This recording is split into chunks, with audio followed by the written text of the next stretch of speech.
What's up, guys? Welcome to episode 2 of Chris's Court, and today we're going to be talking about the games last night. The Celtics beat the Raptors in 7 games, and Denver makes a late comeback led by Paul Millsap to overtake the Clippers and are still down 3-2, but are coming closer to tying that series. Here we go. All right, guys. First, we're going to talk about this Celtics game, and man, I am pumped about it. I'm so happy that we closed it off on Toronto. Toronto is a great team, don't get me wrong, but I think that the Celtics deserve to win the series. But Toronto is they had a great season. I mean, everybody thought they were going to be, 7 or 8 seed, maybe 6 seed this season. Maybe a little higher, but no one thought they were going to be the 2 seed without Kawhi Leonard. And they proved everybody wrong, and they made it all the way to the Eastern Conference semifinals and took the Celtics to 7 games.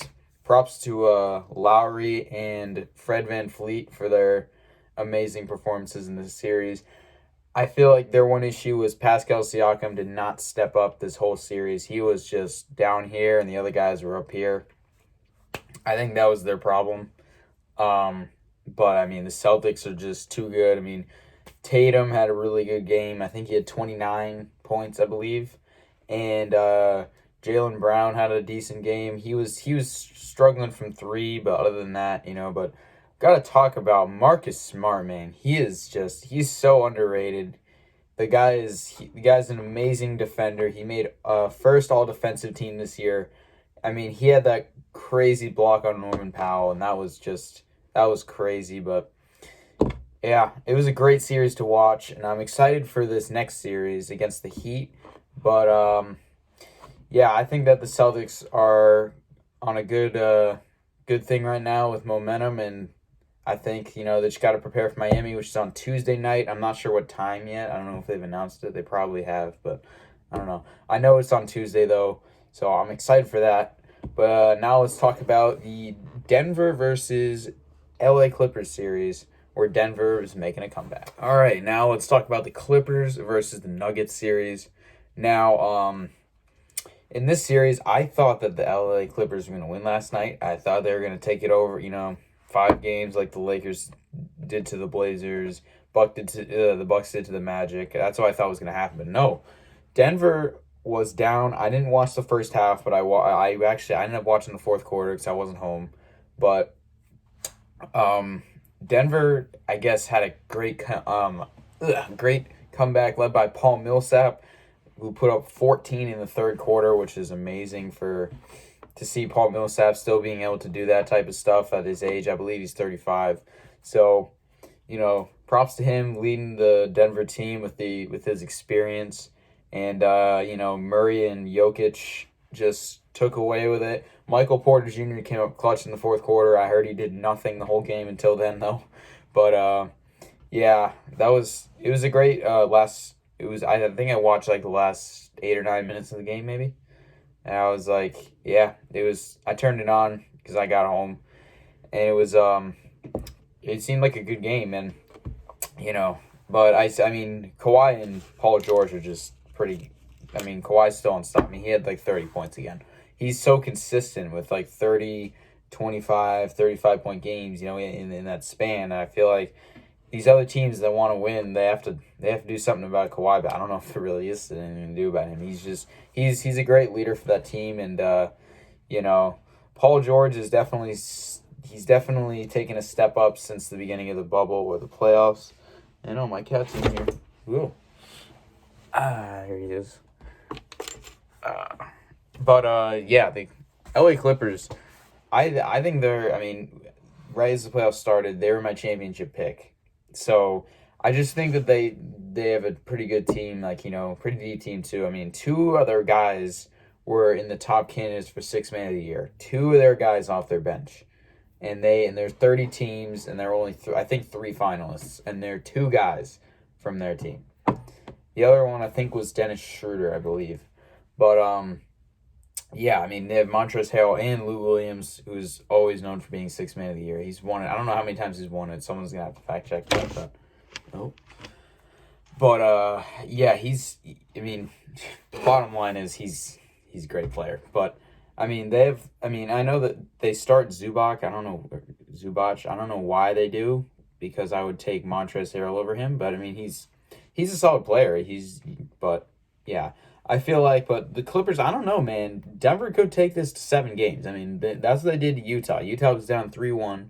I mean, sorry, Utah was up 3-1, and Denver was down 3-1, and they took it to Game 7, and they won by 2 points. So I don't know. I'm going to have to see. I believe the game's tomorrow, but now for the final segment, we're going to talk about the Lakers versus the Rockets tonight. All right, and for the final segment of this show today, we're going to be talking about the Lakers and the Rockets and who is going to come out on top tonight. Honestly, it's tough to pick. I feel like we could have the same thing that would happen with Denver and the Clippers, where Houston would win or would be down early and then would come back and win this game because they don't want to get eliminated, obviously. But it's honestly it's hard to say. I mean, PJ Tucker needs to score some points. He's last game he had 0 points. I mean, he needs to score. I mean, just Harden and Westbrook cannot carry this whole team. I mean, I don't know. But, obviously, you know what happened. You probably know what happened with Daniel House. I'm not going to explain it because I don't. But it's all over social media. He's gone. He's out of the bubble. He's done. So they still have, Austin Rivers, who's a solid player, PJ Tucker, Eric Gordon, guys like that. But I feel like if they want to win tonight, all of their guys need to contribute. They can't just have Harden and Westbrook take over, or even just Harden, because Westbrook's been off a lot of these games too. So they can't just have him take over. I feel like they need to have another one of these guys step up and score 15 or 20 points, I mean, PJ Tucker's got to score, but I mean, it is hard for them in their small ball lineup to defend AD. But I mean, last game they let him score, I think it was 29 points or 25. And yeah, so key for Houston, they need their offensive guys besides Harden and Westbrook to step up, and they need to try to play defense on AD. I know it's very hard to do that, but try to stop AD. That was their main concern. But yeah. So, but actually, before we go, we're gonna analyze the Celtics series, the Celtics and Raptors series, on why Toronto lost and why Boston won. And actually, this is going to be the final segment. I decided to add this at the end because I was going to talk about it before, but I didn't. We're going to talk about why the Toronto lost and why the Celtics won. So I could see in the last game, Toronto did not seem they didn't seem like they were at the level of the Celtics. Celtics were really strong yesterday. They outplayed them in every aspect except for the free throw line. That's the issue for Boston last night. They almost blew the game because they missed a lot of free throws. Grant Williams missed 2 straight free throws with under a minute to go or 2 minutes to go. Can't have that happen against Miami. So Toronto, they just kept turning it over. That was the problem. This game alone, they just kept turning it over. And I think that's why that's part of the reason why they blew it, but or no, they didn't blow it, but that's part of the reason why they lost. But I feel like that and then some of their defense was but I mean, their offense at times was pretty deadly, I gotta say. They even had old man Marc Gasol shooting threes. So I don't know. I mean, then you had Serge Ibaka off the bench. He was a solid player, scored some points.